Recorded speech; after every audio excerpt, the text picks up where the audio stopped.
Hello everyone, welcome to Miss Physics. हम class 9th के gravitation chapter कर रहे थे। इस चैप्टर के कुछ क्वेश्चंस मैं पहले पिछले वाले वीडियो में करवा चुकी हूँ और इस चैप्टर की थ्योरी भी मैं करा चुकी हूँ, आपको प्लेलिस्ट में मिल जाएगी। इस चैप्टर के पीडीएफ की लिंक भी आपको डिस्क्रिप्शन में मिल जाएगी, सो वहाँ से आप नोट्स बना सकते हैं। तो आज करते हैं नया क्वेश्चन। क्वेश्चन नंबर 9 है, what do we call the gravitational force between the earth and object. कोई अर्थ पे कोई ऑब्जेक्ट है, उस पे जो ग्रेविटेशनल फोर्स लग रहा है उसे हम क्या बोलते हैं। कोई अर्थ पे कोई ऑब्जेक्ट है, उस ऑब्जेक्ट पे जो ग्रेविटेशनल फोर्स लग रहा है उसे हम क्या बोलते हैं। उसे ही हम उस ऑब्जेक्ट का वेट बोलते हैं। उसे हम क्या बोलते हैं, wait of the object. Like हम अगर अर्थ पे खड़े हैं तो हमारे बीच में और अर्थ के बीच में जो ग्रेविटेशनल फोर्स लग रहा है वो क्या है, वही वेट है। वेट को हम किससे डिनोट करते हैं, डब्ल्यू से। डब्ल्यू क्या होता है, W equals to M G. So W is equals to mg is the gravitational force between the earth and an object. Clear है? Next question देखते हैं। Amit buys few grams of gold at the poles as per the instruction of one of his friends. उसने अमित ने पोल पर gold खरीदा। He hands over the same when he met him at the equator. और equator पे जाके दिया किसी को। मीन्स अर्थ देखो, अर्थ जो है वो बिल्कुल गोल नहीं होती है, अर्थ एक स्फेरिकल शेप की होती है। मीन्स जो ये इसका जो इक्वेटर है, ये लाइन इक्वेटर होती है और ये लाइन पोल होती है। इक्वेटर की लेंथ ज़्यादा होती है, पोल्स की लेंथ कम होती है। ये है रेडियस ऑफ इक्वेटर और ये है रेडियस ऑफ पोल। ठीक है, तो हमें पता है कि इक्वेटर की रेडियस जो है वो ज़्यादा है पोल की रेडियस से। अब अमित ने क्या किया, कुछ गोल्ड पोल पे खरीदा और इक्वेटर पे जाके बेचा। तो will the friend agree with the weight of the gold board. तो जो क्या उसने गोल्ड का वेट जो उसने खरीदा, क्या उसका फ्रेंड एग्री करेगा उससे। अगर नहीं, इफ नॉट वाई। हिंट है, the value of G is greater at the poles than at the equator. G की वैल्यू जो है वो पोल्स पे ज़्यादा होती है, इक्वेटर पे कम होती है। देखो हमें पता है ग्रेविटेशनल एक्सीलरेशन क्या होता है, जी की वैल्यू क्या होती है, capital G M by R square. ठीक है, अब इक्वेटर पे रेडियस ज़्यादा है, इक्वेटर की रेडियस ज़्यादा है, इक्वेटर की रेडियस ज़्यादा मीन्स इक्वेटर पे ग्रेविटेशनल एक्सेलरेशन कम। जी जो है वो आर के इनवर्सली प्रोपोर्शनल है। सो अगर इक्वेटर की रेडियस ज़्यादा है, इक्वेटर की रेडियस ज़्यादा है पोल से, इट मीन्स इक्वेटर पे जो ग्रेविटेशनल एक्सेलरेशन है वो कम होगा पोल से, इनवर्सली प्रोपोर्शनल है। अगर रेडियस ज़्यादा तो जी कम, इक्वेटर पे रेडियस ज़्यादा है इसलिए इक्वेटर पे जो ग्रेविटेशनल एक्सेलरेशन लग रहा है वो कम है। So G is equator is less than G at poles. ये हिंट है कि value of G is greater at the poles. Poles पे जी जो है वो ज़्यादा है than at the equator, equator पे। तो अब देखो हमें पता है कि W is equals to M G होता है। मीन्स W जो है वो G के डायरेक्टली प्रोपोर्शनल है। अगर G ज़्यादा वहाँ W भी ज़्यादा। इक्वेटर पे G कम है मीन्स इक्वेटर पे वेट भी कम होगा। सो वेट भी इक्वेटर पे कम होगा और पोल्स पे वेट ज़्यादा होगा, बिकॉज जो W है वो G के डायरेक्टली प्रोपोर्शनल है। G कम तो W भी कम, इक्वेटर पे G कम है तो इक्वेटर पे W भी कम होगा। पोल्स पे G ज़्यादा है तो पोल्स पे W भी ज़्यादा होगा। क्लियर है? इसलिए जो गोल्ड का वेट है पोल्स पर ज़्यादा था, अब वो वही गोल्ड उसने इक्वेटर पे आके बेचा, गोल्ड का वेट कम हो गया, वहाँ वो वेट कम हो गया। So will the friend agree with the weight of the gold board? No, because at the equator weight of the gold decreases. Clear है? Next question देखते हैं। Why will a sheet of paper fold slower than one that is crumpled into a ball? देखो एक question हमने किया था जिसमें था एक आयरन बॉल थी और एक पेपर बॉल थी, दोनों सेम टाइम पे आगे गिर रहे थे, but why will a sheet of paper will fall slower, एक पेपर की शीट है वो धीरे गिर रही है, और जो क्रम्पल्ड बोल है, कोई पेपर की बोल है जो ऐसे क्रम्पल्ड करा हुआ है, वो ज्यादा जल्दी गिर रही है। ऐसा क्यों? क्योंकि देखो जो पेपर की शीट है उसका एरिया ज्यादा है, उसका एरिया ज्यादा है इसलिए उस पे रेजिस्टेंस भी, एयर रेजिस्टेंस जो है वो भी ज्यादा होगा। एरिया ज्यादा है मींस एयर रेजिस्टेंस पेपर पे ज्यादा लगेगा। एयर रेजिस्टेंस क्या होता है? एयर रेजिस्टेंस ये कि अगर पेपर गिर रहा है एयर के प्रेजेंस में तो एयर उस पे रेजिस्टेंस लगेगी, उसको रोकेगी। तो उस वजह से जो शीट ऑफ पेपर है वो धीरे गिरेगी।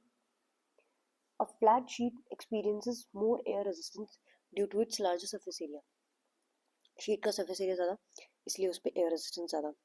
अ crumpled paper ball experience less air resistance, ये क्रम्पल्ड पेपर है, कम एरिया, कम सरफेस एरिया है इसका, इसलिए इस पे एयर रेजिस्टेंस कम लगेगा। Therefore the sheet fall slower, जो शीट है वो स्लोअर गिरेगी। क्लियर? नेक्स्ट क्वेश्चन देखते हैं।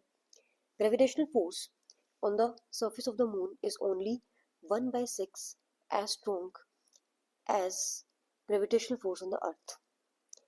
देखो हमें पता है कि जो ग्रेविटेशनल फोर्स क्या है, W on the surface of the moon, moon के सर्फेस पे जो W है is only 1/6 as strong as the gravitational force on earth. जो अर्थ पे ग्रेविटेशनल फोर्स है उसका 1/6 टाइम्स है। ठीक है।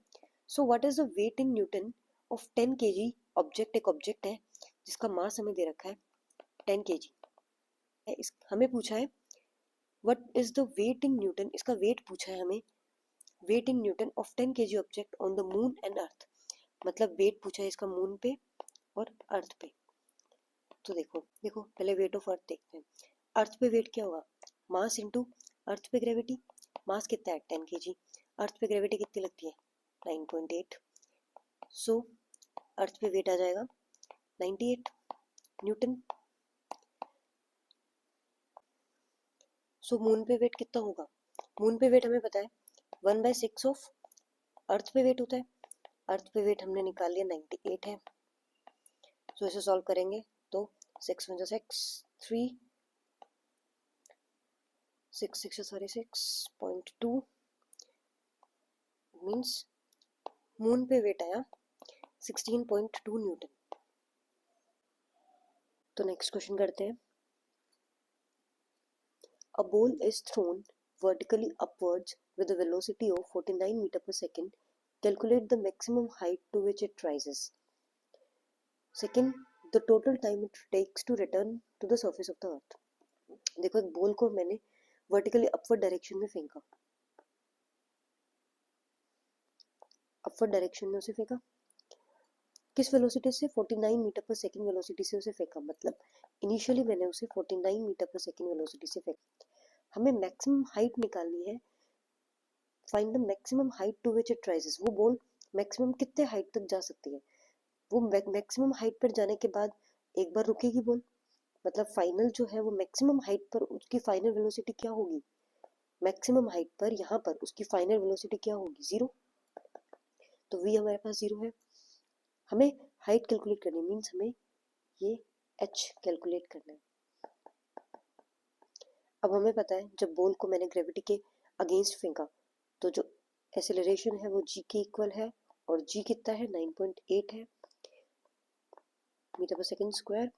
बट जो ग्रेविटी है, अब बॉल को मैंने अपोजिट डायरेक्शन में फेंका, अर्थ से ऊपर की डायरेक्शन में फेंका, तो उस टाइम पे हम g नेगेटिव लेंगे।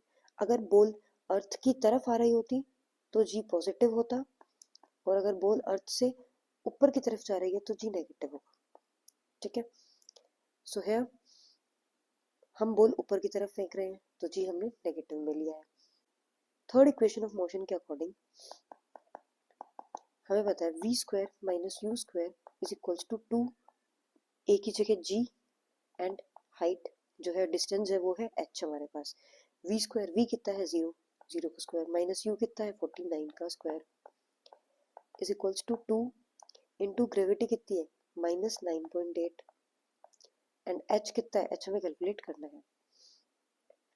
सो माइनस का 49 का स्क्वायर को मैं ऐसे लिख सकती हूँ 49 इंटू 49 इस इंटू में प्लस माइनस माइनस, 98 को 2 से मल्टीप्लाई किया, 19.6 हाइट आ गई।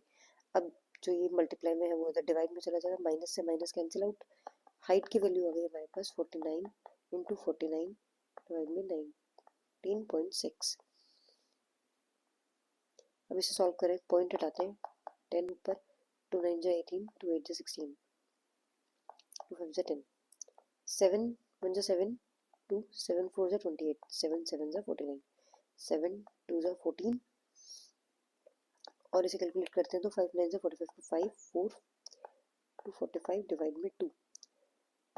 इसे फर्दर सॉल्व करेंगे, 2 1 जा 2, 2 2 जा 4, 2 जा 4 1.5, तो हमारे पास मैक्सिमम हाइट आ गई 122.5 मीटर। ठीक है, फर्स्ट क्वेश्चन हो गया। सेकंड हमसे पूछा है the total time it takes to return to the surface of the earth. अब बॉल जो है बोले वो मैक्सिमम हाइट तक ऊपर गई, पहले तो मैक्सिमम हाइट तक ऊपर गई, देन वो वापस भी आई, तो हमसे टोटल टाइम पूछा है पर जाने का एंड वापस आने का। तो देखो, पहले तो सिर्फ अगर मैं बॉल को यहां से लेकर मैक्सिमम हाइट तक जाने तक का टाइम निकालूं, time to reach at maximum height, maximum height पर पहुंचने के लिए जो टाइम लगा वो कितना लगेगा। फर्स्ट इक्वेशन ऑफ मोशन के अकॉर्डिंग देखो, v is equals to u plus a t. यहाँ पर v कितना है, यहाँ पर पहुंच अगर बॉल यहाँ से यहाँ गई, यहाँ इस टाइम पर v कितना है, 0। u इनिशियल वेलोसिटी हमने 49 मीटर पर सेकंड स्क्वायर, 49 मीटर पर सेकंड से फेंका, plus a gravity opposite direction में है तो माइनस का 9.8, टाइम हमें कैलकुलेट करना है। सो 49 इधर आएगा, माइनस का 49 इज इक्वल्स टू माइनस का 9.8 टी, माइनस से माइनस कैंसिल आउट, 49 डिवाइड में 9.8 is equals to t, point हटा, ऊपर टी आया, 7 7 जा 49, 7 7 4 2, 7 4 जा 28, 7 2 जा 14, 2 5 जा 10, टी हमारे पास आया 5 सेकेंड। 5 सेकेंड उस बॉल को ऊपर जाने में लगा और 5 सेकेंड ही उसे नीचे आने में लगा, तो टोटल टाइम कितना हो जाएगा, अप प्लस डाउन, ऊपर जाने में 5 सेकेंड, नीचे आने में भी 5 सेकेंड, टोटल 10 सेकेंड हो गए हमारे पास। क्लियर है।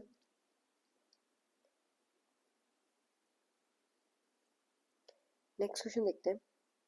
अ stone is released from the top of a tower of height 19.6, एक 19.6 की हाइट से एक स्टोन को रिलीज किया,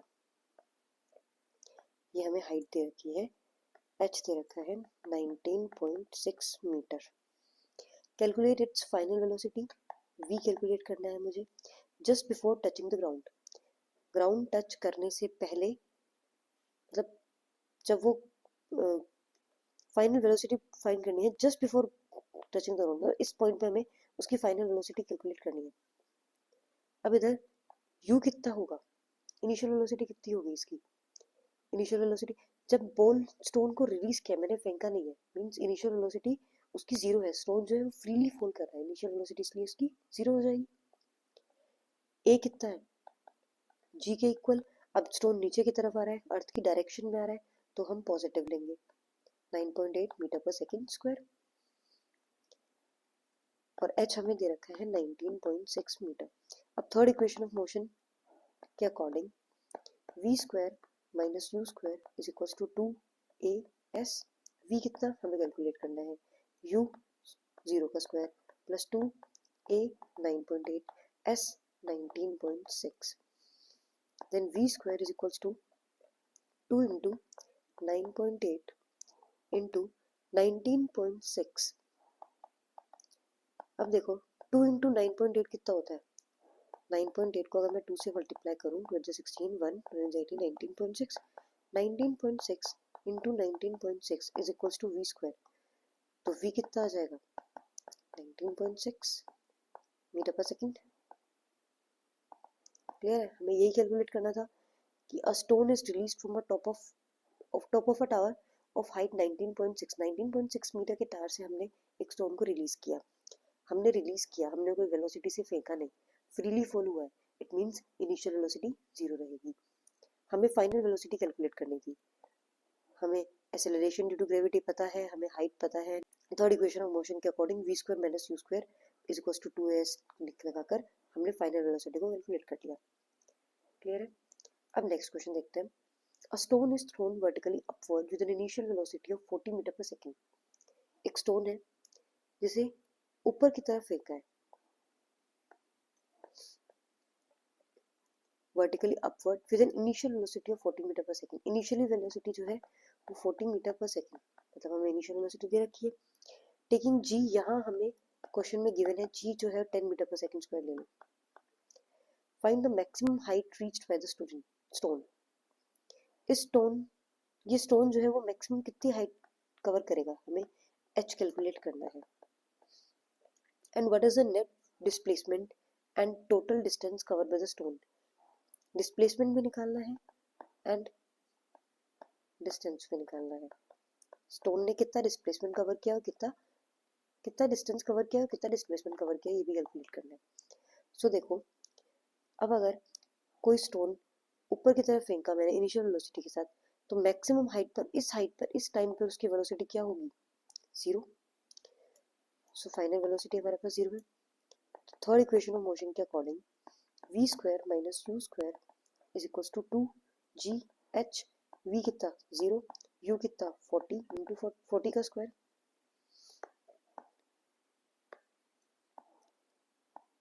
40 का square is equals to 2, g कितना 10, हाइट हमें कैलकुलेट करनी है। अब देखो माइनस का 40 इंटू, इधर g जो है हम नेगेटिव में लेंगे क्योंकि ऊपर की डायरेक्शन में आ रहा है, ठीक है। माइनस का 40 into 40 is equals to minus का 20 इंटू एच। माइनस से माइनस कैंसिल, एक जीरो से कैंसिल, 2 2 4। हाइट हमारे पास आ गई 40 इंटू 2 80 मीटर हाइट हमारे पास आ गई। सो हाइट तो कैलकुलेट कर ली, मैक्सिमम हाइट कैलकुलेटेड। अब हमें निकालना है कि नेट डिस्प्लेसमेंट क्या होगा स्टोन के। अब स्टोन हमने ग्राउंड से फेंका, ऊपर गया, स्टोन हमने ग्राउंड से फेंका, ऊपर गया, वापस आया। इनिशियल पोजीशन भी ये था, फाइनल पोजीशन भी ये था, तो final position minus initial position 0, तो डिस्प्लेसमेंट इसका 0 रहेगा। सो इसका जो डिस्प्लेसमेंट है वो होगा 0। एंड डिस्टेंस कितना होगा, टोटल कितना डिस्टेंस ट्रेवल किया, 80 मीटर। हाइट उसकी पहले वो 80 मीटर की हाइट तक ऊपर गया, देन वो 80 मीटर की हाइट से वापस नीचे आया। सो डिस्टेंस आया 80 metre plus 80 metre, total 160 metre. So total distance covered by the stone is 160 metre. Clear? तो आज के लिए बस इतना ही, मिलते हैं नेक्स्ट वीडियो में। बाकी के क्वेश्चन हम नेक्स्ट वीडियो में कवर करेंगे। तब तक के लिए रिवाइज करें, प्रैक्टिस करें। इन क्वेश्चंस के सोल्यूशन की पीडीएफ आपको मेरे डिस्क्रिप्शन बॉक्स में मिल जाएगी। सो मिलते हैं नेक्स्ट वीडियो में। Thank you.